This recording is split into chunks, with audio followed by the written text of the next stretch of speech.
الحمد لله إن الحمد لله نحمده ونستعينه ونستغفره ونعوذ بالله من شرور أنفسنا ومن سيئات أعمالنا من يهده الله فلا مضل له ومن يضلل الله فلا هادي له أشهد أن لا إله إلا الله وحده لا شريك له وأشهد أن محمدا عبده ورسوله أما بعد فإن خير الحديث كتاب الله وخير الهدي هدي محمد صلى الله عليه وسلم وشر الأمور محدثاتها وكل محدثة بدعة وكل بدعة ضلالة وكل ضلالة في النار. أعوذ بالله السميع العليم من الشيطان الرجيم من همزه ونفخه ونفثه. بسم الله الرحمن الرحيم. يا أيها الذين آمنوا اتقوا الله حق تقاته ولا تموتن إلا وأنتم مسلمون. وقال تبارك وتعالى بسم الله الرحمن الرحيم.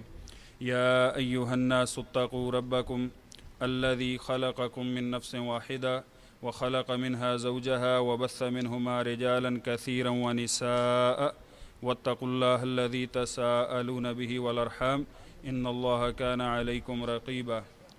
وقال تبارك وتعالى يا أيها الذين آمنوا اتقوا الله وقولوا قولا سديدا يصلح لكم أعمالكم ويغفر لكم ذنوبكم ومن يطع الله ورسوله فقد فاز فوزا عظيما. اللهم صل على محمد وعلى آل محمد كما صليت على إبراهيم وعلى آل إبراهيم إنك حميد مجيد. اللهم بارك على محمد وعلى آل محمد كما باركت على إبراهيم وعلى آل إبراهيم إنك حميد مجيد. رب اشرح لي صدري ويسر لي أمري واحلل عقدة من لساني يفقهوا قولي. اللهم انفعنا بما علمتنا وعلمنا ما ينفعنا وزدنا علما. انتہائی واجب الاحترام سامعات کرام، آج ہم ایک انتہائی اہم نشست میں یہاں پر حاضر ہوئے ہیں. ہمارے آج کے محاضرہ کا موضوع ہے مسنون اذکار اور اس سے متعلقہ کچھ مسائل انشاءاللہ ہم لوگ ڈسکس کریں گے.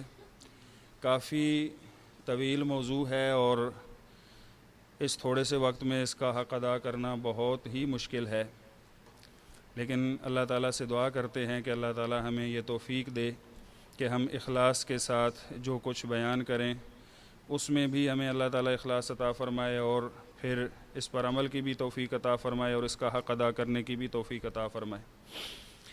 محاضرہ کے شروع میں جو ہمارے اسلاف تھے ان کی یہ ایک عادت تھی،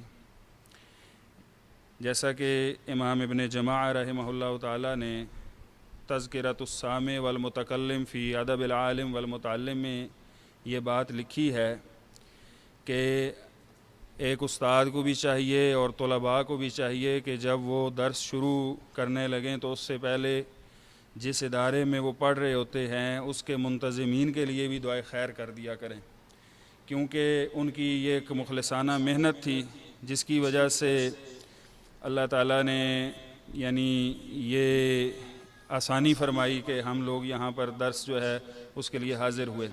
تو اللہ تعالیٰ سے دعا ہے کہ اللہ تعالیٰ اس ادارے کو، اسلامک ریسرچ سینٹر، اس کے تمام منتظمین کو اور اس محاضرے کے لیے کوشش کرنے والے تمام معاونین کو جزائے خیر عطا فرمائے اور اللہ تعالیٰ ان کی اس محنت کو اور جہود طیبہ کو قبول فرمائے.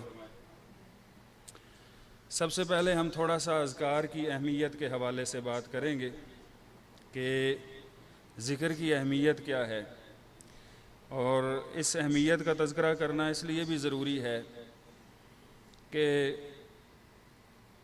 کسی چیز کی اہمیت کو جانے بغیر آپ اس پر صحیح معنوں میں عمل بھی نہیں کر سکتے اور اس کو اپنی زندگیوں میں شامل بھی نہیں کر سکتے. اللہ تعالیٰ نے قرآن مجید میں سورہ العنکبوت آیت نمبر 45 میں یہ بات ارشاد فرمائی ہے وَلَذِكْرُ اللَّهِ أَكْبَرُ.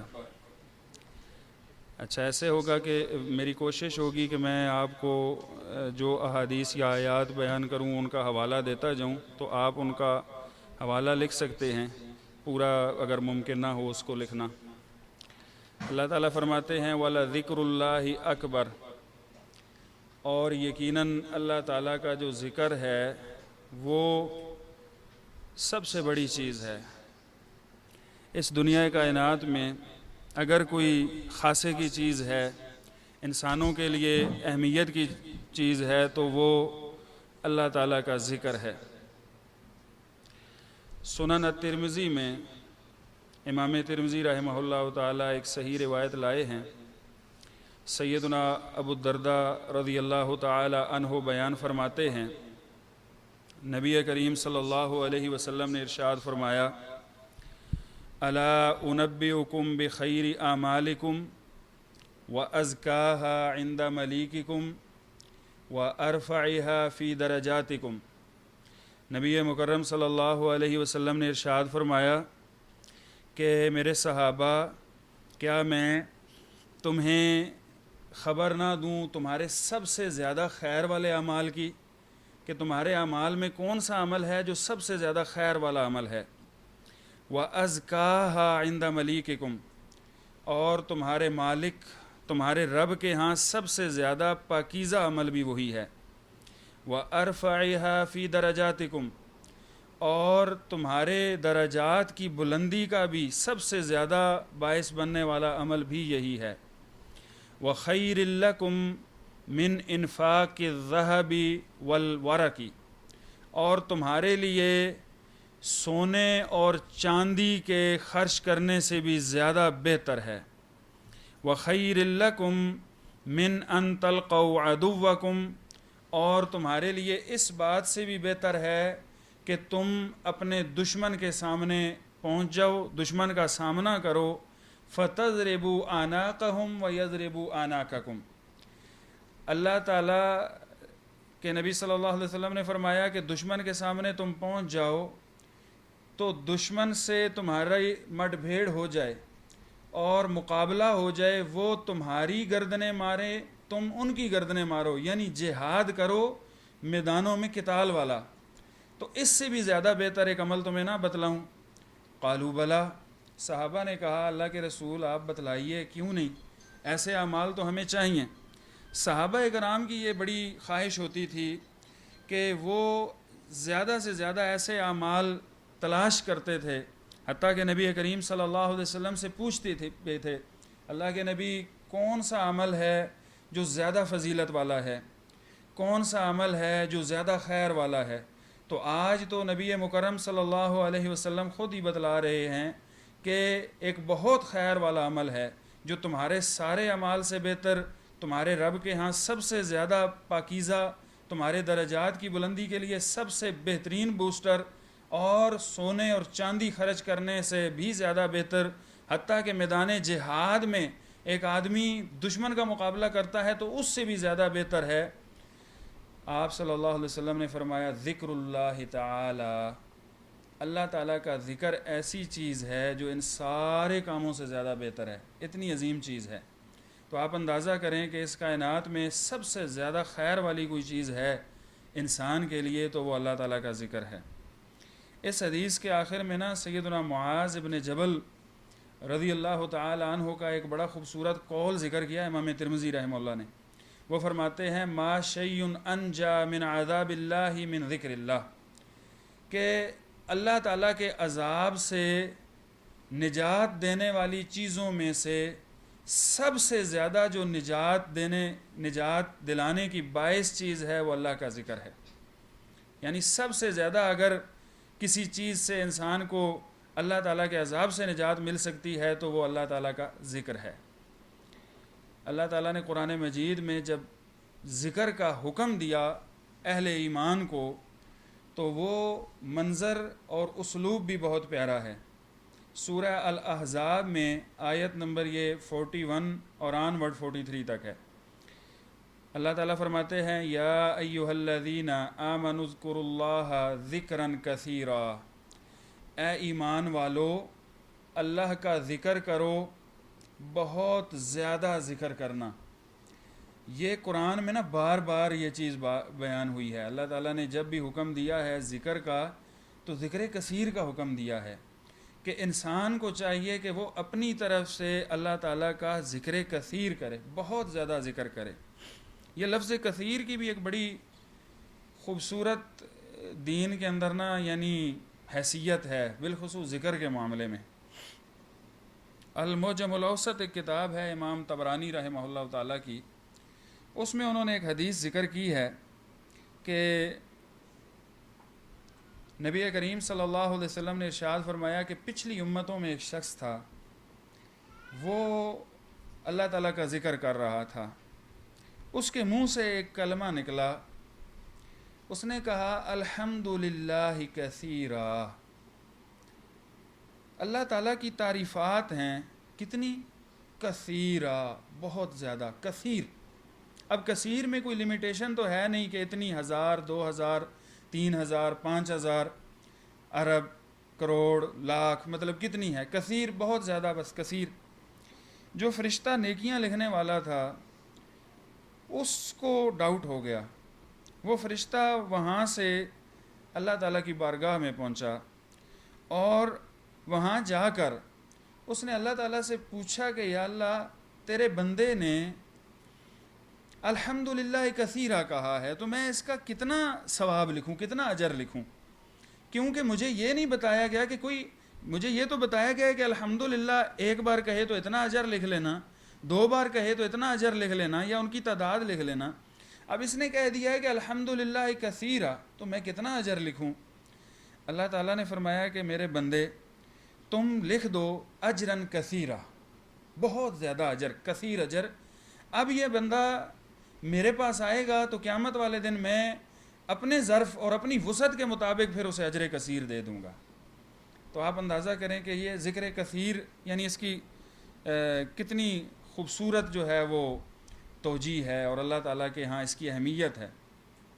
اللہ تعالیٰ فرماتے ہیں کہ یا ایھا الذین آمنوا اذکروا اللہ ذکرا کثیرا، اے ایمان والو اللہ تعالیٰ کا ذکر کرو بہت زیادہ، کثیر تعداد میں، وسبحوہ بکرۃ واصیلا، اور تسبیح بیان کرو صبح اور شام کو، یعنی صبح و شام اللہ تعالیٰ کی تسبیح بیان کرو۔ ویسے تو تسبیح ذکر ہے، یہاں پر دوبارہ بیان کرنے کا جو مقصد ہے نا کہ تسبیح کا خاص ذکر کیا ہے، تو شیخ عبدالسلام بھٹوی رحمہ اللہ تعالیٰ اپنی تفسیر میں لکھتے ہیں اس آیت کے آگے کہ یہ ویسے تو ذکر کثیر کے اندر تسبیح بھی شامل ہے، لیکن یہاں پر بیان کرنے کا مقصد یہ ہے کہ جس طرح ہر چیز کی ایک اعلیٰ قسم ہوتی ہے نا، جیسے انسانوں میں بادشاہ اعلیٰ ہوتے ہیں، اسی طرح ذکروں کا جو بادشاہ ہے، اذکار کا، وہ تسبیح ہے، سبحان اللہ و بحمدہ۔ ہم آگے اس کی تفصیل فضیلت کے حوالے سے انشاءاللہ بات کریں گے وہاں پر۔ تو اللہ تعالیٰ نے ذکر کی اہمیت کو ایک اور بڑے خوبصورت اسلوب میں بیان کیا ہے قرآن میں۔ جتنی بھی عبادات ہیں آپ دیکھیں ان میں اللہ تعالیٰ کا ذکر موجود ہے، نماز میں اللہ تعالیٰ کا ذکر موجود ہے، جمعہ کا خطبہ اور نماز اس میں بھی اللہ تعالیٰ کا ذکر موجود ہے، حج کے دوران بھی انسان اللہ تعالیٰ کا ذکر کرتا ہے، روزے کی حالت میں بھی اللہ تعالیٰ کا ذکر کرتا ہے۔ لیکن اللہ تعالیٰ نے ان بڑی بڑی عبادات کے کرنے کے بعد بھی پھر حکم دیا کہ تم اللہ تعالیٰ کا ذکر کرو، جیسے کہ سورہ النساء آیت نمبر 103 میں اللہ تعالیٰ ارشاد فرماتے ہیں فَإِذَا قَضَيْتُمُ الصَّلَاةَ فَاذْكُرُوا اللَّهَ قِيَامًا وَقُعُودًا وَعَلَى جُنُوبِكُمْ، جب تم نماز ادا کر چکو تو اللہ تعالیٰ کا ذکر کرو قیاماً، کھڑے ہوئے حالت میں، وقعوداً اور بیٹھی ہوئی حالت میں بھی، وعلی جنوبکم، یہاں تک کہ اگر تم لیٹے ہو تو پہلو کے بل لیٹے ہوئے ہو تب بھی تم اللہ تعالیٰ کا ذکر کرتے رہو۔ یہ ذکر ایک ایسی عبادت ہے کہ یہ ہر حال میں انسان کر سکتا ہے، کھڑا ہے تب بھی، بیٹھا ہوا ہے تب بھی، لیٹا ہوا ہے تب بھی، اور اللہ تعالیٰ نے ہر حالت کو بیان فرما کے یہ بات، اس بات کی طرف اشارہ کیا کہ ہر حال میں اللہ تعالیٰ کے ذکر سے تمہاری زبان تر رہنی چاہیے۔ تو یہاں پر تھا کہ نماز کے بعد، حالانکہ نماز میں بھی انسان اللہ تعالیٰ کا ذکر کرتا ہے، یعنی قیام میں بھی، رکوع میں بھی، رکوع سے کھڑا ہوا تب بھی، سجدے میں بھی، تو یہ ساری نماز ہی اللہ تعالیٰ کا ذکر ہے، اقم الصلاۃ لذکری۔ لیکن پھر بھی حکم دیا کہ نماز ذکر ہے تو اس کا مطلب یہ نہیں ہے کہ آپ کا ذکر کا جو فریضہ ہے وہ ادا ہو چکا ہے، بلکہ نماز پڑھنے کے بعد دوبارہ پھر اللہ تعالیٰ کا ذکر کرو۔ اسی طرح نماز جمعہ کا سورہ الجمعہ میں اللہ تعالیٰ نے تذکرہ کیا، یہ آیت نمبر 10 ہے۔ اللہ تعالیٰ فرماتے ہیں فَإِذَا قُضِيَتِ الصَّلَاةُ فَانتَشِرُوا فِي الْأَرْضِ وَابْتَغُوا مِنْ فَضْلِ اللَّهِ وَاذْكُرُوا اللَّهَ كَثِيرًا لَعَلَّكُمْ تُفْلِحُونَ۔ جب نماز ختم ہو جائے، پڑھا دی جائے جمعہ کی، تو تم زمین میں پھیل جاؤ، اللہ تعالیٰ کا فضل تلاش کرو۔ اصل میں تو جمعے کے بعد اگر کوئی انسان اپنا کاروبار کرنا چاہے، دکان کھولنا چاہے تو اچھی بات ہے، کھول سکتا ہے، بلکہ یہاں پر اللہ تعالیٰ نے یہ حکم دیا ہے کہ تم اللہ تعالیٰ کا فضل تلاش کرو۔ مجھے یاد ہے ہم جب مدرسہ میں پڑھتے تھے تو ایک دن کچھ اسٹیشنری کی چیزیں ضرورت تھیں، تو ہمارا مدرسہ ایک قصبے میں تھا، یقین تو نہیں تھا، یعنی اندازہ نہیں تھا، اس دن جمعہ کا دن تھا اور کچھ ضروری چیزیں مجھے ضرورت تھیں، تو ہم کچھ دوست چلے گئے بازار کی طرف کہ یار ہو سکتا ہے دکان کھلی ہو کوئی، حالانکہ بازار بند ہوتے ہیں جمعے والے دن عموماً، اور وہ عین بازار کے اندر ایک اسٹیشنری کی دکان تھی، باقی تو ساری بند تھیں اسٹیشنری کی بھی، اور ایک دکان ایک بزرگ تھے انہوں نے کھولی ہوئی تھی، تو ہم وہاں پہ گئے چیزیں خریدیں، تو ایسی میرے ذہن میں بات آئی، میں نے کہا کہ بزرگوں آپ نے یہ دکان کھولی ہوئی ہے، حالانکہ پورا بازار بند ہے، لائٹیں بھی آف ہیں اور یہاں پر اندھیرا بھی ہے اس بازار کی اس گلی میں۔ انہوں نے کہا کہ قرآن کی اس آیت کی وجہ سے میں ہر جمعے والے دن لازماً جمعے کے بعد جو ہے وہ اپنی دکان کھولتا ہوں، کہ اللہ تعالیٰ نے فرمایا ہے کہ تم اللہ کا فضل تلاش کرو، اور میرا یہ ایمان ہے کہ آج جمعے والے دن مجھے جو رزق جمعے کے بعد ملے گا نا، یہ اللہ تعالیٰ کا فضل ہے۔ آپ دیکھو کہ آپ جو ہے وہ آج آگے ہو میرے گاہک بن کر، تو اسی طرح ہر جمعے کو کوئی نہ کوئی گاہک میرا آتا ہے، اور یہ جو پیسے ہوتے ہیں، یہ جو کمائی ہوتی ہے، اس کو میں خصوصی اہمیت دیتا ہوں۔ بہرحال یہ تو اس کے متعلقہ تھی ایک بات۔ آگے اللہ تعالیٰ فرماتے ہیں کہ وَاذْكُرُوا اللَّهَ كَثِيرًا، اور اللہ تعالیٰ کا کثیر ذکر کرو، یعنی جمعے کی نماز پڑھنے کے بعد بھی، حالانکہ جمعے کو اللہ تعالیٰ نے پورے کا پورا جمعہ ہی جو ہے وہ ذکر فرمایا ہے، یعنی کیا فرمایا کہ اے ایمان والو، جب نماز کے لیے جمعہ کی اذان ہو جائے تو فَاسْعَوْا إِلَىٰ ذِكْرِ اللَّهِ، دوڑ کے آؤ اللہ کے ذکر کی طرف۔ پھر بھی اس ذکر کے بعد بھی اللہ تعالیٰ فرما رہے ہیں کہ تم اللہ تعالیٰ کا ذکر کرو۔ یہاں پر مفسرین نے ایک اور بات بھی، یہ وَابْتَغُوا مِنْ فَضْلِ اللَّهِ اور وَاذْكُرُوا اللَّهَ كَثِيرًا، دونوں کو جوڑنے، دونوں کی آپس میں تطبیق کی ہے کہ کاروبار کرتے ہوئے بالخصوص انسان کو چاہیے کہ وہ اللہ تعالیٰ کا ذکر کرے، یعنی ایک آدمی کاروبار کر رہا ہے، دکان پر بیٹھا ہوا ہے، اور وہ اپنے کاروبار کے معاملات کو انجام دیتے ہوئے ساتھ ساتھ اللہ تعالیٰ کا ذکر کرے، تو اس میں اس کے کاروبار میں بڑی برکت ہوگی۔ آگے اللہ تعالیٰ فرماتے ہیں لعلکم تفلحون، تاکہ تم فلاح پا جاؤ، کامیاب ہو جاؤ۔ یہاں پہ تفلحون کے حوالے سے میرے ذہن میں ایک نقطہ آیا ہے، مجھے یاد آئی ہے بات۔ ایک دفعہ میں کوہاٹ جمعہ پڑھانے کی غرض سے گیا ہوا تھا ایک دوست کے پاس، تو ہم رات ادھر ٹھہرے، دوسرے دن کوہاٹ بازار میں انہوں نے کچھ ساتھیوں سے ملاقات کے لیے کہا، تو ہم وہاں پہ چلے گئے۔ وہ بھی ایک عالم دین تھے، شہد کا کاروبار کرتے تھے، تو وہ اپنی دکان پر بیٹھے ہوئے تھے۔ انہوں نے کہا جی میں نے دورہ تفسیر کیا ہوا ہے، یہ فضیلت الشیخ جو پشاور میں تھے، شیخ عبدالسلام غالباً نام تھا ان کا، تو ان کے پاس میں نے دورہ تفسیر کیا ہوا ہے۔ انہوں نے کہا کہ میں نے کہا کہ مجھے بڑا شوق تھا ان کا دورہ سننے کا، لیکن وہ سارا پشتوں میں ہوتا ہے، تو میں نے کہا کہ آپ مجھے ویسے ان کی آواز سنا دیں۔ انہوں نے آڈیو ایک لگائی اپنے کمپیوٹر پہ، تو وہ میں نے سنی، تو شیخ شروع میں یہ جو آیت آتی ہے نا پہلے پارے میں، اولئک علی ھدی من ربہم واولئک ھم المفلحون، کہ وہی لوگ ہیں جو فلاح پانے والے ہیں، تو اس کی تفسیر شیخ بیان کر رہے تھے۔ تو میں نے پوچھا کہ شیخ کیا کہہ رہے ہیں؟ انہوں نے کہا کہ شیخ صاحب تفلحون کی تفسیر کر رہے ہیں کہ عربی میں کامیابی کے لیے کئی الفاظ بیان ہوتے ہیں، فوزاً، فوز بھی کامیابی کو کہتے ہیں، اور فلاح بھی کامیابی کو کہتے ہیں، لیکن فلاح جو کامیابی ہے یہ باقی کامیابیوں سے زیادہ خاص ہے، کہ یہ ایسی کامیابی ہے جس کے حصول میں آپ کو مشقت اور تکلیف نہیں اٹھانی پڑے گی۔ یعنی کچھ لوگ ہوں گے جو ڈائریکٹ جنت میں جائیں گے، اور کچھ لوگ وہ ہوں گے جو اپنے گناہوں کی سزا پا کر جنت میں جائیں گے، یعنی اللہ تعالیٰ ہمیں ان سے ایسے لوگوں میں شامل نہ کرے، بلکہ ڈائریکٹ جو جنت میں جانے والے ہیں انہی میں شامل فرمائے۔ لیکن کچھ لوگ ہوں گے جو گناہ گار ہوں گے لیکن اہل ایمان ہوں گے، مسلمان ہوں گے، تو اللہ تعالیٰ انہیں کچھ عرصے کے لیے جہنم میں ڈالیں گے، پھر جنت میں۔ یہ بھی کامیاب تو ہو گئے کہ آخر کار جنت میں پہنچ گئے، لیکن مفلحون والے، فلاح والے جو لوگ ہوں گے یہ وہ ہوں گے جو جہنم والی تکلیف کا سامنا کیے بغیر جنت میں جائیں گے۔ تو ان میں ذکر والے لوگ بھی شامل ہیں، وَاذْكُرُوا اللَّهَ كَثِيرًا لَعَلَّكُمْ تُفْلِحُونَ۔ تو جب انسان اللہ تعالیٰ کا ذکر کرے تو یہ پہلو بھی ذہن میں ہونا چاہیے۔ اسی طرح اللہ تعالیٰ نے روزوں کی عبادت کا ذکر کیا، یہ سورہ البقرہ آیت نمبر 185 ہے۔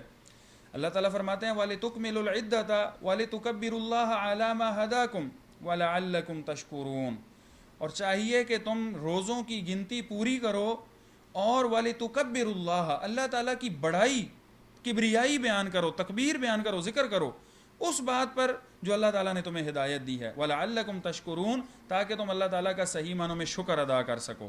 تو یہاں پر روزوں جیسی عظیم عبادت کو سر انجام دینے کے بعد بھی ذکر کا تذکرہ ہے۔ اسی طرح حج ہے، حج کتنی اہم عبادت ہے۔ نبی کریم صلی اللہ علیہ وسلم نے ارشاد فرمایا کہ جو شخص حج کرتا ہے اس حال میں کہ حج کے دوران وہ کوئی بھی برائی نہیں کرتا، گناہ کا کام نہیں کرتا، گالم گلوچ نہیں کرتا، کسی سے لڑائی جھگڑا نہیں کرتا، تو اس کا جو حج ہے وہ جب حج کر کے واپس لوٹتا ہے تو ایسے ہوتا ہے جیسے آج ہی وہ ماں کے بطن سے پیدا ہوا ہے، جیسے آج پیدا ہونے والا بچہ، اس کی گردن پہ کوئی گناہ کا بوجھ نہیں ہے۔ حج کرنے والا شخص جو حج کے تقاضوں کو پورا کر کے حج کرے تو وہ بھی واپس لوٹتا ہے تو گناہوں سے اسی طرح جو ہے وہ پاک صاف ہوتا ہے اس کے۔ حالانکہ اتنا زیادہ اجر ملتا ہے اور اتنا یعنی عظیم عبادت ہے حج کرنا، پھر بھی اللہ تعالیٰ فرماتے ہیں، یہ سورہ البقرہ آیت نمبر 200 ہے، فَإِذَا قَضَيْتُم مَنَاسِكَكُمْ فَاذْكُرُوا اللَّهَ كَذِكْرِكُمْ آبَاءَكُمْ أَوْ أَشَدَّ ذِكْرًا، جب تم حج کے مناسک پورے کر چکو تو پھر اللہ تعالیٰ کا ذکر کرو جس طرح تم اپنے آباء و اجداد کا ذکر کرتے ہو یا اس سے بھی زیادہ شدید ذکر۔ اس کی تفسیر میں مفسرین نے لکھا ہے کہ یہ آیت بالخصوص اس بات سے تعلق رکھتی ہے کہ حج تو ہم سے پہلے بھی ہوتا تھا، لیکن ہمارے سے پہلے جو حج کرتے تھے جاہلیت میں یہ لوگ، اس وقت یہ مشرکین اس طرح کرتے تھے کہ حج کرنے کے بعد مینا کے میدان میں کچھ دن میلہ لگاتے تھے، اور اس میلے میں یہ اپنے آباء و اجداد اور ان کی لڑائیوں کا تذکرہ کیا کرتے تھے۔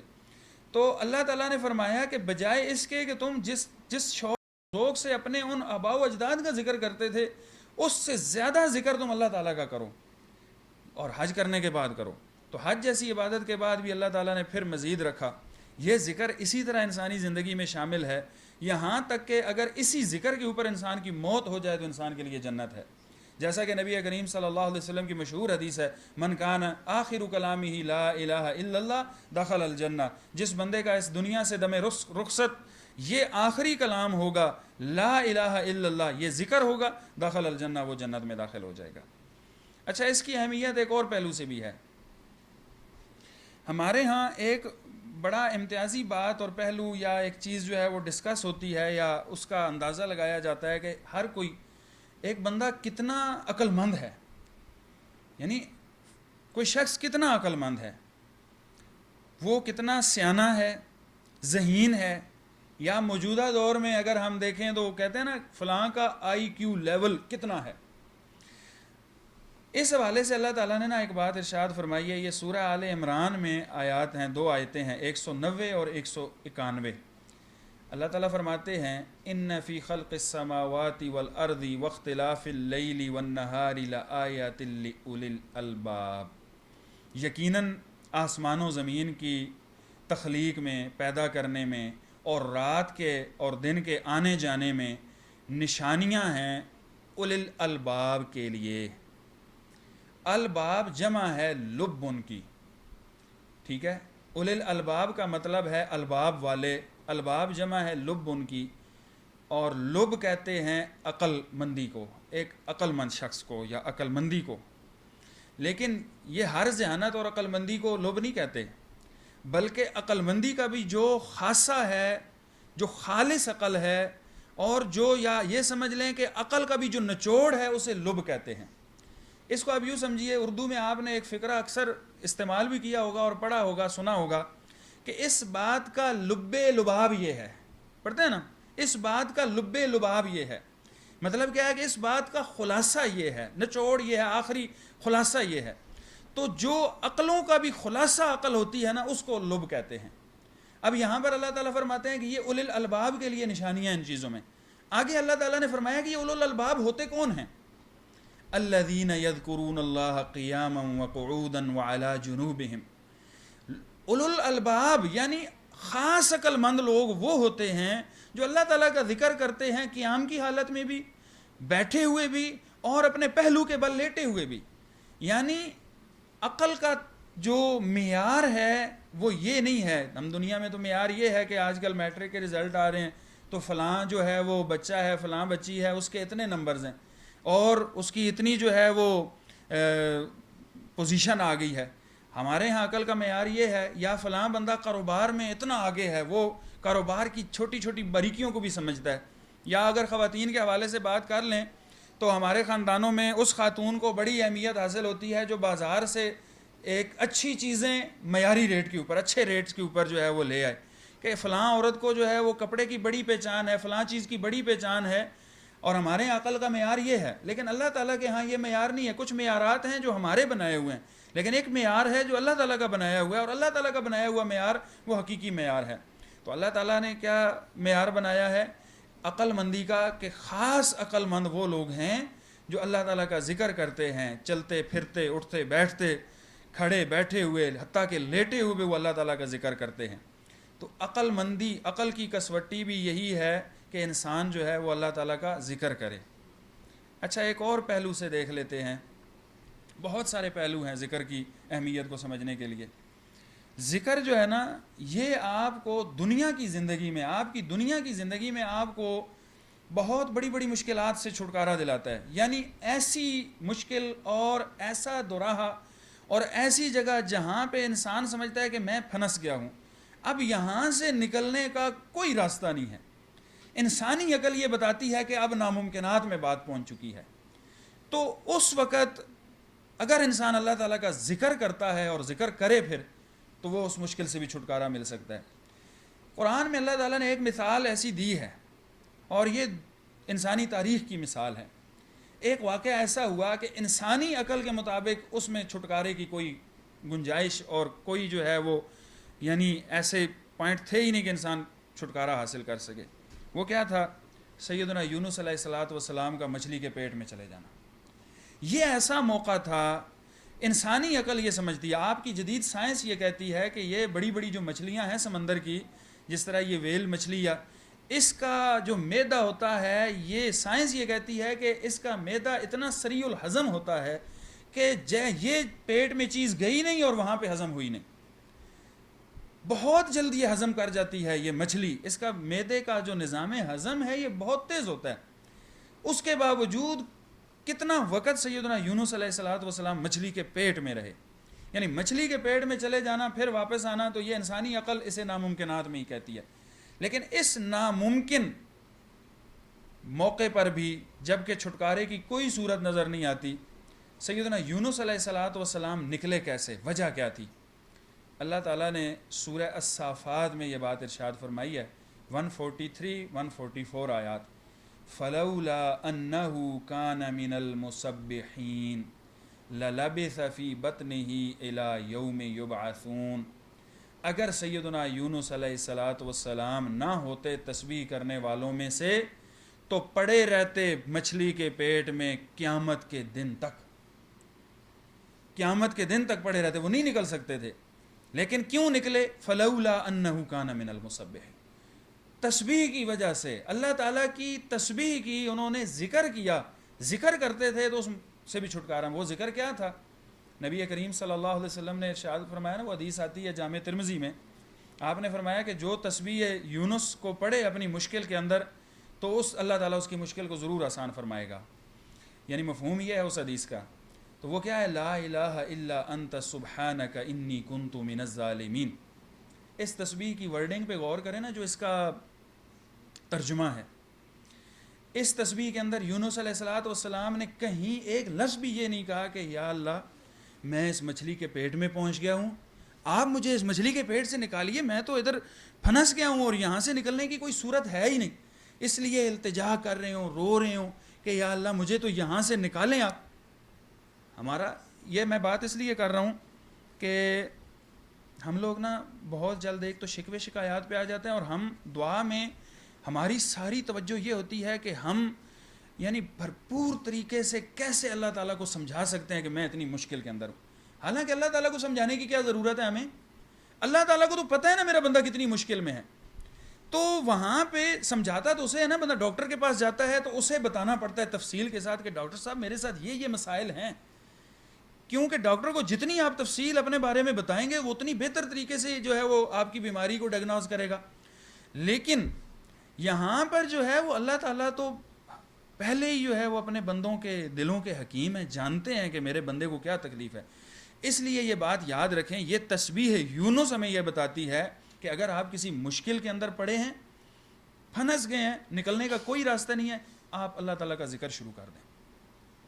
وہ ذکر کر رہے ہیں لا الہ الا انت سبحانک انی کنت من الظالمین، یا اللہ تیرے علاوہ کوئی الہ نہیں ہے، معبود نہیں ہے، تو پاک ہے اور میں جو ہے وہ گناہ گار انسان ہوں، مجھ سے جو ہے وہ غلطی ہو گئی ہے. تو اب یہ دیکھیں کہ یہاں پر انسان اللہ تعالیٰ کے سامنے جب آپ دعا کریں، یہ اسلوب یاد رکھ لیں. اللہ تعالیٰ کے سامنے آپ دعا کر رہے ہیں، سب سے پہلے اپنے گناہوں کا اعتراف شروع کر دیں. جتنا زیادہ آپ اعتراف کریں گے 2 فائدے آپ کو حاصل ہوں گے. ایک، اللہ تعالیٰ کی رضا حاصل ہوگی اور اللہ تعالیٰ کی طرف سے رحمت آ جائے گی. اللہ تعالیٰ اپنے بندے پر رحمت فرمائیں گے نا کہ میرا بندہ اعتراف کر رہا ہے. اور دوسری بات یہ ہے کہ آپ کے دل کے اندر رقت طاری ہوگی، دل میں نرمی آئے گی، اور اس نرمی کا فائدہ یہ ہوگا کہ آپ کی آنکھوں سے آنسو ٹپکیں گے، آپ کو رونا آ جائے گا.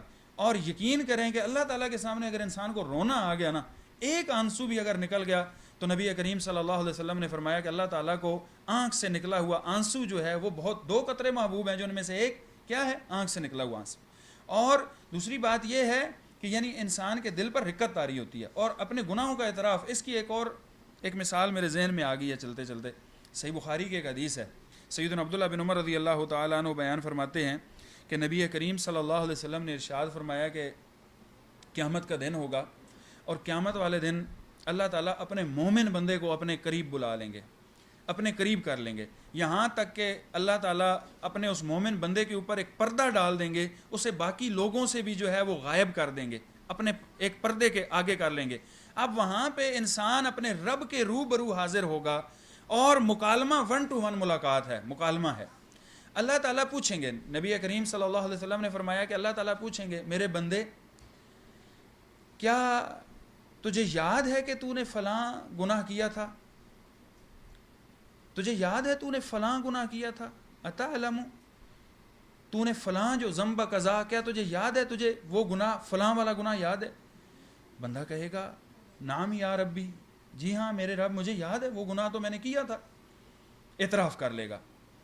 پھر ایک اور گناہ کا اللہ تعالیٰ ایک ایک کر کے اللہ تعالیٰ سارے گناہ یاد کروائیں گے بندے کو کہ تجھے وہ اتعرف ذنب قضا، اتعرف ذنب قضا، اتعرف ذنب قضا، اتعرف ذنب قضا، کیا تجھے یاد ہے، تو جانتا ہے وہ گناہ بھی تو نے کیا، وہ بھی سارے گناہ.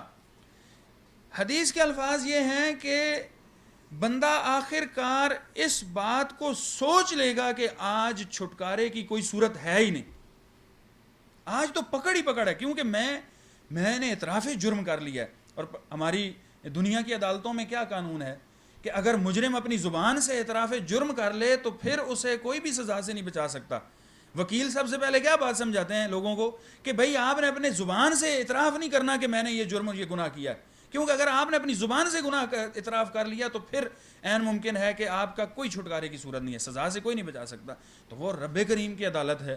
تو اللہ تعالیٰ کے سامنے میں نے سارے گناہوں کا اعتراف کر لیا، تو اب مجھے کون، حالانکہ گناہوں کا اعتراف کر لی، اقراری مجرم بن چکا ہے. لیکن نبی کریم صلی اللہ علیہ وسلم نے فرمایا کہ اللہ تعالیٰ فرمائیں گے کہ میرے بندے جا، دنیا میں بھی میں نے تیرے گناہوں پر پردہ رکھا تھا، اور آج بھی میں تیرے گناہوں پہ پردہ ڈال رہا ہوں اور انہیں معاف کر رہا ہوں، جا میں نے تجھے معاف کر دیا. یہ اللہ تعالیٰ کی رحمت ہے. تو یہ یعنی وہ بات میں یہ کر رہا تھا کہ اقرار، اللہ تعالیٰ کے سامنے جرم کا اقرار کر لینا، گناہ کا اقرار کر لینا، اپنی غلطی اور خطا کا اقرار کر لینا، یہ اچھی بات ہے. یہ دنیا میں ہوتا ہے کہ آپ اقرار کسی کے سامنے کر رہے ہیں یا نہیں کر رہے ہیں، اس کی کیا وجہ ہے، اور کوئی آپ اقرار کریں گے تو پھنس جائیں گے، نہیں کریں گے تو یہ ہو جائے گا. اللہ تعالیٰ کے سامنے فائدہ یہ ہے کہ انسان اپنے گناہ کا اقرار کر لے کہ میں نے یہ گناہ کیا ہے، یا ربی آپ مجھے معاف کر دیں. اچھا، ایک بڑا خاص نقطہ، ایک بڑا خوبصورت استدلال ہے ذکر کی اہمیت کے حوالے سے. ایک بڑی مشہور واقعہ ہے، اور یہ اس کو آپ معجزہ بھی کہہ لیں. صحیح بخاری میں ویسے یہ روایت حدیث موجود ہے. وہ نبی کریم صلی اللہ علیہ وسلم جب تک ممبر نہیں بنا تھا تو کھجور کے تنے کے ساتھ کھڑے ہو کے ٹیک لگا کے آپ خطبہ ارشاد فرماتے تھے. تو جب مدینہ کی ایک عورت تھی، خاتون تھی، یا کوئی شخص تھے، صحابی رسول تھے یا کوئی صحابیہ تھی انصاریوں میں سے، انہوں نے کہا کہ اللہ کے رسول، میرا یہ دل چاہتا ہے کہ آپ کے لیے ایک ممبر ہو، آپ اس ممبر کے اوپر کھڑے ہو کر خطبہ ارشاد فرمایا کریں. تو آپ نے فرمایا ٹھیک ہے، اگر بنانا چاہتے ہو تو بنا لو. تو جب آپ صلی اللہ علیہ وسلم کے لیے وہ ممبر بنا دیا گیا، تو اب جب پہلا جمعہ کھجور کے تنے کو چھوڑ کے آپ ڈائریکٹ جا رہے ہیں اور ممبر کے اوپر تشریف فرما ہوئے، تو کھجور کا تنا رونا شروع ہو گیا. اور وہ رونا کیسا تھا؟ فصاحت النخلۃ صیاح الصبی، اس کھجور کے تنے کا رونا ایسا تھا جس طرح بچہ بلک بلک کر روتا ہے. تو نبی کریم صلی اللہ علیہ وسلم نے جب یہ کیفیت اور اس کی حالت دیکھی تو آپ صلی اللہ علیہ وسلم ممبر سے نیچے تشریف فرما ہوئے اترے اور جا کے اس تنے کو سینے سے لگا لیا. آگے حدیث میں آتا ہے تَإِنُّ أَنِينَ الصَّبِيِّ الَّذِي يُسَكَّنُ، پھر آہستہ آہستہ وہ بچہ رونے میں کمی واقع ہوئی.